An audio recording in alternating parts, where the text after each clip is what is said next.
Hello dear friends, subscribers and guests of my channel. In this video I want to show and tell you how to turn on Safe Search in Google Chrome. Please put your like, subscribe to my channel and share this video with your friends. Let's get started. So, first we need to go to Google. After that you need to click on our account and click Settings here. And after that you need to click on Safe Search Setting. And here you need to click Filter.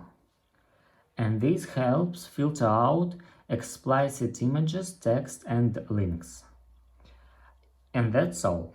If you enjoyed this video and found it helpful, please subscribe to my channel, put your like and share this video with your friends.